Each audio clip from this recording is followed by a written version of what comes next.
Hey, it's A Humble Collector here, and in today's video we're taking a look at the two-panel death card of Heinrich Josef Harings. So without further ado, we'll go ahead and get started. So right off the back, we're reading just a giant wall of text.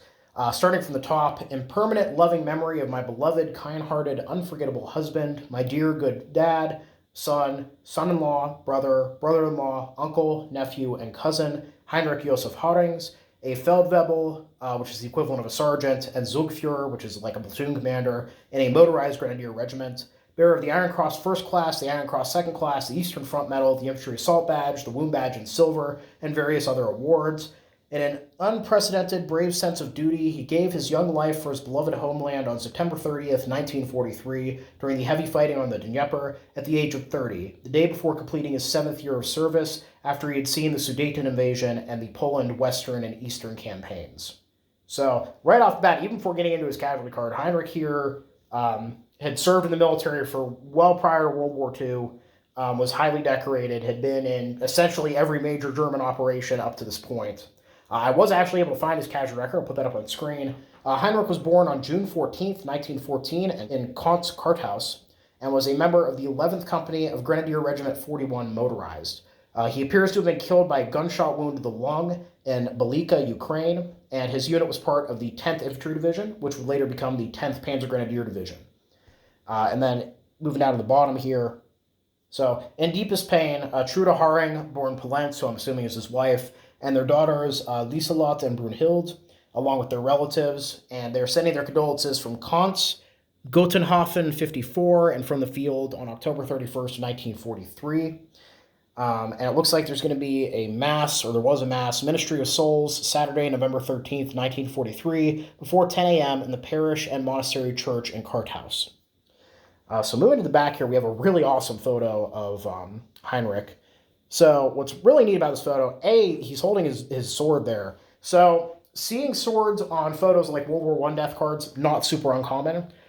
I don't see them very often on World War II cards. I can think of, off the top of my head, maybe one or two other ones in my collection and maybe a handful more that I've seen for sale. So that's super interesting. We can also see he's got his EK1 that he's wearing there, his Infantry Assault Badge. Interestingly, I don't see his wound badge in this photo, so I don't know if that means that he just wasn't wearing it today for whatever reason, or if he hadn't been wounded up to this point, that would come later. But the really interesting thing about this, at least my opinion, is the shoulder boards here actually have 41 on them, at least it looks like 41. Generally, when you see shoulder board-like ciphers in these studio photos, usually they're tied to the training unit the soldier was in. For the simple reason being that those training units, generally they get out of training or they're getting ready to leave training. They're going to be deployed soon. Obviously, this is the best chance they have to get a photo taken in their uniform before they leave Germany.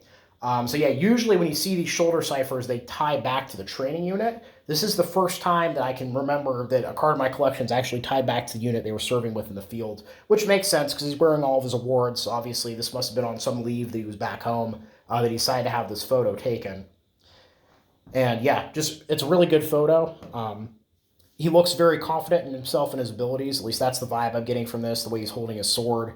And obviously, given how decorated he was and given his cause of death, he was right up there on the front lines with his men when he was killed, which is pretty interesting. Moving to the bottom of the card here, I did not die for you. Eternal life dawned on me. If you saw the laurels that I acquired, it immediately stopped the flow of your tears. Peace dwells here, eternal light shines here, oh, don't weep.